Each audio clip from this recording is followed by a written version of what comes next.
My name does not matter much to this story, but my rank does. I am a fleet commander of the Coalition Navy, and I have served for 41 cycles. In all that time, I never heard silence on my bridge like the silence that fell when the human transport dropped out of slipspace above our dying garrison world. Let me start from the beginning, because the beginning is where I made my first mistake. Our garrison world was called Farron's Hollow. It was small, cold, and not very important to anyone, except the few hundred families who lived there, and the Coalition soldiers sent to protect them. When the Skarn Collective attacked, they came with 11 divisions. Our defenders were exhausted, outnumbered, and running low on supplies. My scouts told me the line would break in 4 days, maybe less. This is the part of the job I hate most. When a colony is about to fall, and no one wants to spend their own soldiers to save it, the Coalition Council does what it always does. It calls Earth. I want to explain what I expected, because it matters for what happened next. Humanity had only been a member of the Coalition for 6 years. They were new, they were useful for supply routes and construction, and everyone respected how stubborn they were about solving problems. But no one on the Council took their military seriously. Their fleet was small, their history was short. They were, by every measure we used, a minor species. So when the request went out, half of my staff believed Earth would refuse. The other half believed they would send a few observers to write a report. No one expected what actually happened. Earth answered in 4 words. Reinforcements are already inbound. That message arrived 11 hours before the transport did. I checked the numbers 3 times, because I did not believe a human ship could already be that close. I did not understand how they could make that decision so fast, without a council vote, without long meetings, without the endless discussion that every other species required, before committing soldiers to a fight that was not their own. Later, I learned there had been no vote at all. The human officer who received the call had looked at the casualty reports, looked at the clock, and given the order herself. Humans have a name for this kind of authority. They call it the duty to act. Any human officer, no matter their rank, can choose to move first and explain the paperwork later, if waiting would cost lives. My own species has a word for that too. We call it reckless. I have since learned to call it something else. The transport that arrived was small. That was the first thing that troubled me. I had imagined warships filling the sky. But instead, a single ship came down quietly in the dark, engines low, lights off, landing without even disturbing the frost on the grass below.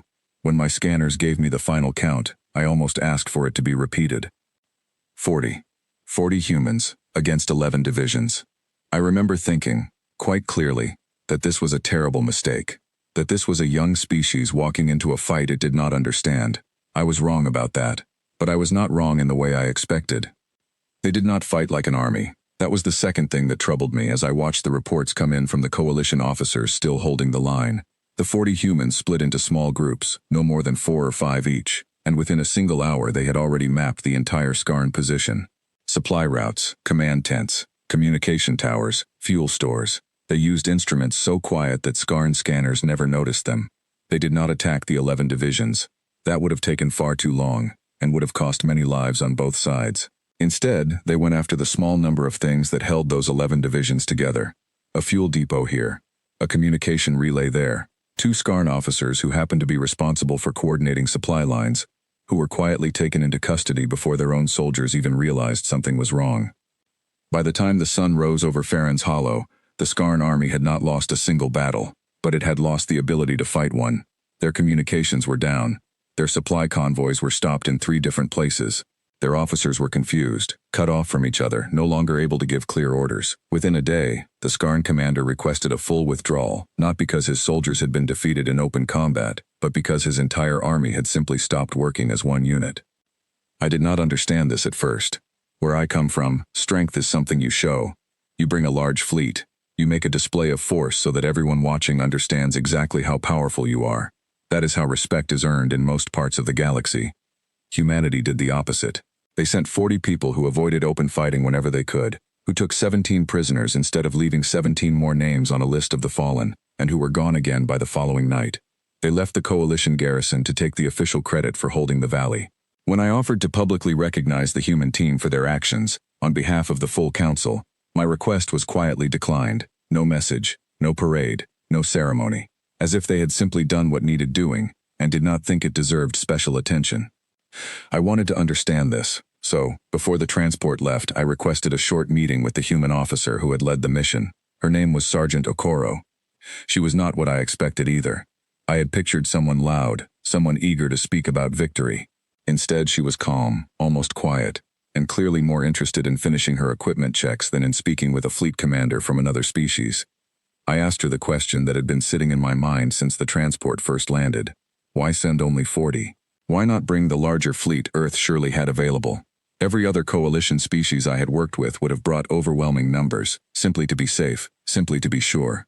She looked at me for a moment, the way someone looks at a question they find a little strange. 40 was what the job needed, she said. You do not send a large crowd to do work that only needs a few skilled hands. If we had sent a bigger force, more people would have been at risk, more supplies would have been used, and the fight would likely have taken longer, not shorter. We did not want a bigger fight. We wanted this valley safe before breakfast. I did not fully understand this philosophy that day. It felt too simple, almost too calm, for a species capable of ending a war in a single night. But over the following months, I began paying closer attention to how humans operated, and I started to understand more. I asked to review some of their training records, with permission from their command. What I found surprised me. Human soldiers, especially the ones sent on missions like the one at Farron's Hollow, spent years learning not just how to fight, but how to avoid fighting whenever possible. They were taught to solve a problem with the least amount of damage necessary, not because they lacked strength, but because they viewed unnecessary conflict as a failure of planning, not a sign of courage. This was very different from what I had been taught. In my own culture, courage is often shown through direct action, through standing firmly against an enemy in open battle. Humans seem to view courage differently. To them, courage was also found in patience, in restraint, and in choosing the harder path of a quiet, careful solution over the easier path of a loud, dramatic one. Some weeks after the event at Farron's Hollow, I was invited to a small gathering hosted by human representatives on a neutral space station. It was not a formal event. There were no speeches, no official announcements. Just a room with simple food, quiet conversation, and a few officers from different coalition species trying to understand humanity a little better, the same way I was. I met an older human there, a retired officer named Commander Reyes, who had served for many years before humanity even joined the coalition. I asked him the same question I had asked Sergeant Okoro. Why did humans avoid big displays of power, when they clearly had the skill to back them up? He smiled, in the way humans do when they are about to share something they have thought about for a long time. Because power that has to be shown constantly is usually power that is afraid of being doubted, he said.